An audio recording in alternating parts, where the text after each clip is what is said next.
جی کیا حال ہے میاں صاحب، ٹھیک ہیں آپ؟ الحمدللہ، اللہ کریم کا کرم۔ ماشاءاللہ آپ کی بہت ساری ویڈیوز میں نے دیکھی ہیں، ماشاءاللہ آپ کا پیغامات ان سے بہت سارا سبق ملتا ہے۔ الحمدللہ۔ تو مگر میاں صاحب میں نے اس میں ایک چیز دیکھی ہے، آپ نے ابھی تک کوئی جو پہلی بار عمرے پر جاتے ہیں ان کے لیے کوئی ویڈیو نہیں بنائی۔ آپ ان کے لیے کوئی ویڈیو بنائیں، ان کی معلومات کے لیے، کوئی رہنمائی کے لیے ایک چھوٹی سی گزارش ہے آپ سے۔ بڑی بڑی پیاری بات کی مشاہد آپ نے الحمدللہ مجھے یاد کروا دیا۔ پہلے بھی مجھے لوگوں نے کہا ہے، جی پہلے بھی کافی لوگوں نے کہا ہے کہ آپ کی کوئی ویڈیو جو پہلی مرتبہ عمرہ پہ جا رہے ہیں ان کے لیے نہیں آئی، تو الحمدللہ آپ نے یاد کرا دیا اتفاق سے ہی الحمدللہ۔ تو آج اسی پہ تھوڑی سی ویڈیو بناتے ہیں۔ اللہ پاک، پہلی بات ہے یہ جو ویڈیو ہم بنا رہے ہیں چاروں دوست، بھائی، بیٹے، بزرگ، اللہ پاک سب کو اپنے اور اپنے پیارے محبوب کے در کی جلد سے جلد حاضری نصیب۔ سب سے پہلی بات تو یہ ہے، اور اللہ پاک سب کو، میرے پیارے کریم آقا صلی اللہ علیہ وسلم کی ساری امت کو جو نہیں ابھی تک جا سکے، جن کے پاس اسباب نہیں ہے، اللہ پاک وہ اسباب پیدا کر دے۔ تو مسبب الاسباب ہے، تیرے گھر میں تو کوئی کمی نہیں، تو پروردگار ایک مرتبہ تو ضرور بلا لینا۔ تو بار بار برائے تو تیرے سے بڑا کریم کون ہے؟ تیرے سے بڑا کریم کون ہے؟ اللہ پاک الحمدللہ۔ تو میں بتاتا ہوں کہ سب سے پہلے کرنا کیا چاہیے۔ پہلی بات ہے کہ آپ نے جانے کی بات کی، جو پہلی مرتبہ جا رہے ہیں، اللہ میرا جانتا ہے میرے منہ سے کوئی لفظ نہیں سنے گا جانے والا۔ وہاں جایا نہیں جاتا، وہاں بلایا جاتا ہے۔ موسیٰ وہاں جایا نہیں جاتا، اللہ میرا جانتا ہے وہاں بلایا جاتا ہے۔ بے شک، یہ محبت کے اظہار ہیں سارے۔ دیکھیں مشاہد، آپ کے گھر میں آپ کی مرضی کے بغیر کوئی مہمان نہیں آ سکتا۔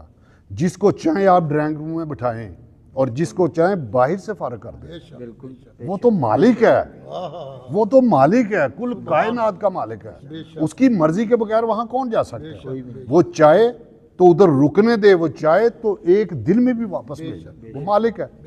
تو بڑی پیاری بات کی، میں بتاتا ہوں کہ سب سے پہلے کیا کرنا چاہیے۔ بڑا ہی وہ خوش قسمت ہوگا نا جس کو اللہ پاک نے بلا لیا، اپنے اور اپنے پیارے محبوب کے در کے لیے بلا لیا۔ بے شک، اللہ پاک سب کو بلائے۔ آمین۔ اس کو کیا کرنا چاہیے؟ اکثر دیکھیں لاہور میں ہیں، آج میرا خیال 23 دسمبر ہے، 23 دسمبر، سردی ہے۔ 23 دسمبر۔ میں بتاتا ہوں اب جو جا رہے ہیں ان کو سردیوں کے کپڑے لازمی لے کے جانے چاہیے۔ یعنی کہ مکس ہے، ہاں، موسم مکس ہے۔ موسم نا، مدینہ پاک میں بڑی سردی ہے اس وقت، اچھا، ماشاءاللہ۔ مدینہ پاک میں سردی ہے اس وقت، مکہ میں بھی سردی ہے۔ فجر کی نماز کے لیے آپ کو ٹھنڈ لگے گی، آپ کو ٹھنڈ لگے گی، سب سردی پڑ رہی ہاں سردی ہے۔ تو سب سے پہلی بات ہے کہ ان دنوں میں خاص کر دسمبر جنوری میں گرم کپڑے لازمی ساتھ لے کے جانے چاہیے۔ دوسری بات یہ ہے کہ جب ہم دیکھیں ایئرپورٹ پہ پہنچتے ہیں، الحمدللہ ایئرپورٹ پہ پہنچے تو ہم نے احرام باندھنا ہے۔ کوشش کریں یار، یہ 5 گھنٹے کی فلائٹ ہے محمود صاحب، بے شک، صرف 5 گھنٹے کی فلائٹ ہے۔ 5 گھنٹے کوشش کریں پانی کم پئیں، اس کے لیے ٹھیک ہے، کھانا کم کھائیں۔ ٹھیک ہے۔ آپ کو جہاز میں واش روم کی حاجت نہیں ہونی چاہیے۔ یعنی کہ جیسے وضو کر کے بیٹھے ہیں ویسے ادھر، مزہ تب ہے ماشاءاللہ، کہ تھوڑا کھائیں گے، تھوڑا پئیں گے۔ اللہ جانتا ہے سب سے بڑی بات کہ اس 5 گھنٹے میں بندہ مر نہیں جاتا، بالکل صحیح بات۔ لیکن وہ واش روم استعمال کرنے کے قابل نہیں ہے۔ وہاں ہمارے کپڑے پاک رکھنا بہت مشکل ہے، رکھتے ہوں گے لیکن بڑا مشکل ہے۔ سب سے پہلے تو یہ بات ہے صحیح ہو گیا۔ کہ اسے کوشش کرنی چاہیے۔ 5 گھنٹے کا سفر ہے، آگے جا کے سارے معاملات ہونے۔ دوسرا، یہاں سے جس کا ویزا لگ جائے اس کو کیا کرنا چاہیے؟ وہاں ایک ایپ ہے نسک، نسک ایک ایپ ہے مدینہ پاک میں۔ اب ریاض الجنہ میں ٹائم لینے کے لیے اس ایپ آپ کو ڈاؤن لوڈ کرنی پڑے گی لازمی۔ ٹھیک ہو، جب آپ کا ویزا لگ جائے گا تو آپ پاکستان سے وہ ایپ ڈاؤن لوڈ کر لیں گے، وہ لازمی کرنی ہے، لازمی کرنی ہے، کیونکہ آج کل بڑی پرابلم آ رہی ہے، رش بہت زیادہ ہے، پھر ٹائم نہیں ملتا، بالکل صحیح، تو وہ ٹائم لینا پڑتا ہے۔ ٹائم پھر دوسری بات، آپ نے وہ ایپ ڈاؤن لوڈ کر لی، آپ ادھر پہنچ گئے، ادھر تو ہے اے ایم اور پی ایم، ٹھیک ہو، ہے نا، ادھر یہ نہیں ہے۔ مارننگ، آفٹر ایوننگ، مارننگ، یہ ہے۔ عام بندے کو یہ سمجھ نہیں لگتی۔ بعض اوقات ابھی میری بانجی اور بانجا گئے ہوئے تھے، ٹائم تھا رات 2 بجے کا، تو وہ بیچارے صبح 2 بجے گئے تو انہوں نے کہا آپ کا ٹائم گزر چکا ہے. اللہ تو اب جو گزر چکا ہے وہ 1 سال کے بعد ریاض الجنہ میں دوبارہ جا سکتا ہے. تو یہ بڑی کوشش کرنی چاہیے کہ اس بڑا متعہد رہنا پڑے گا آپ کو, سوچ کے سمجھ کے مشورہ کر کے ٹائم لیں اور کوشش کریں. ایک اور بڑی مزے کی بات بتاؤں جو کم کوئی بتائے گا, کوشش کریں جو جینٹس حضرات ہیں نا وہ 11:30 بجے کا ٹائم لیں. اچھا اب پوچھے صبح دوپہر 11:30 بجے کا کیوں, کون سے 11:30 کون سا کیوں 11:30 بجے, اگر دوپہر کا لیں تو کیوں 11:30 بجے. میں بتاتا ہوں, جب 11:30 بجے کا آپ ٹائم لیں گے نا تو آپ کو ظہر ریاض الجنہ میں ملے گی. عام لوگوں کو آدھا گھنٹہ ملتا ہے, جو 11:30 بجے ٹائم لے گا اسے 1.5 گھنٹہ ملے گا, اسے نماز بھی ظہر کی ملے گی. تو سب سے بڑی بات ہے وہ لازمی کرے, ٹائم کا خیال رکھے. یہ ہوگی بات. اب اکثر لوگوں کو نہیں پتا کہ عمرے کے لیے ٹائم لینے کی ضرورت نہیں ہے. عمرے کے لیے ٹائم لینے کی ضرورت نہیں ہے. دوسری بات یہ ہے کہ جب ہم چلے گئے, ظاہر ہے ہم نے عمرہ کرنا ہے, پہلے بالکل صحیح. عمرہ کرنا ہے, وہ کوشش کریں کہ آپ نے ساری چیزیں وہ یاد کرنی ہیں, خاص کر تلبیہ لبیک اللہم لبیک لبیک لا شریک لک لبیک ان الحمد والنعمت لک والملک لا شریک لک. یہ ضرور یاد کرنا سب نے, یہ ضرور یاد ہونا چاہیے. اس کے بعد آپ نے یہ یاد کر لیا, آپ اللہ پاک کے گھر میں داخل ہو گئے, تو سب سے پہلے آپ نے بھی سنا ہوگا, سب نے سنا ہے کہ سب سے پہلے اللہ پاک کے گھر پہ جب نظر پڑے تو جو دعا مانگی جائے اللہ جانتا ہے میرا رب وہ مستجاب ہو جاتی ہے.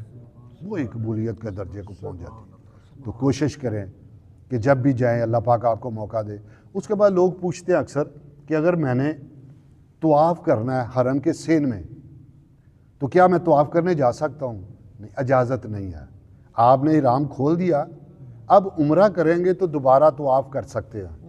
ویسے آپ طواف کے لیے سین میں نہیں جا سکتے. یہ تھوڑی سی پابندی ہے. اکثر لوگ جو ہے نا وہ خیال کرتے ہیں دیکھیں دوبارہ عمرہ کریں پھر کر لیں طواف. بالکل صحیح. تیسری بات یہ ہے کہ جب آپ نے عمرہ کر لیا, آپ نے طواف کر لیا رب کریم کے گھر کا, اس کے بعد صفا مروہ کر لیا. صفا مروہ جب کر کے باہر نکلیں گے نا, باہر نکلیں گے, ظاہر ہے آپ نے اپنے ہوٹل کی طرف جانا ہے, اور اکثر لوگوں کو جو رہائش ملتی ہے نا وہ ملتی ہے شہر ابراہیم خلیل کی طرف.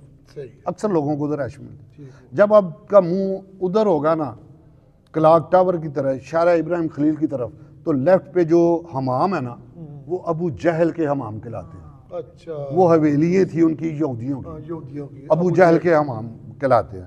عام پہلا مرتبہ جو بندہ جاتا ہے اسے نہیں علم ہوتا. اور اس کے بعد تھوڑا سا آگے چلے تو میرے پیارے کریم آقا صلی اللہ علیہ وسلم کا گھر آپ کو لیفٹ پہ نظر آئے گا, جہاں میرے پیارے کریم آقا صلی اللہ علیہ وسلم کی ولادت ہوئی.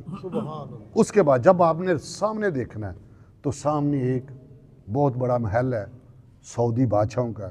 وہ کس جگہ پہ بنا ہے؟ وہ بنا ہے جبل ابو قبیس پہ. میرے رب کریم نے دنیا میں جو پہلا پہاڑ بھیجا تھا وہ جبل ابو قبیس تھا. ماشاءاللہ. وہ پہاڑ ہے جس پہ کھڑے ہو کے حضرت ابراہیم علیہ السلام نے آواز دی. دل میں سوچا, جب خانہ کعبہ کی تعمیر کر لی تو دل میں سوچا کہ اللہ پاک نے اپنا گھر تو بنوا لیا ہے, اس جنگل میں کون آئے گا؟ تو فوری حضرت جبرائیل علیہ السلام آ گیا وہی لے کے. ابراہیم یہ تیرے سوچنے کی بات نہیں ہے, تیرا کام تھا گھر بنانا بس, باقی معاملات میرے ہیں. تو نے صرف آواز لگانی ہے, میں نے رب کا گھر تیار کر دیا ہے, آؤ اس کی طرف. وہ آواز حضرت ابراہیم علیہ السلام نے لگائی. جس روح نے, آنے والی روح نے بھی, جس روح نے قیامت تک اس پہ لبیک کہہ دیا تو الحمدللہ وہ ادھر ضرور حاضر. اگر کسی روح نے 100 مرتبہ کہا تو 100 مرتبہ ہی. اللہ کرے ہم سب کی روحوں نے بار بار آمین کی, بار بار آمین کی. تو اسی طرف عام لوگ رہائش لگتے ہیں شہر ابراہیم خلیل کی طرف, جبکہ زیارات جو ہے نا وہ اس طرف ہے. مسجد شجر ہے, اس کے بعد مسجد فتح ہے, مسجد جن ہے, اور جنت المعلا. جنت المعلا وہ جگہ ہیں جہاں کم و بیش 3000 صحابہ مدفن ہیں, اور حضرت اماں ختیجہ امت مسلمہ کی ماں اماں ختیجہ رضی اللہ تعالیٰ عنہا سلام اللہ علیہ بھی ادھر ہی مدفن ہے. تو یہ ہے.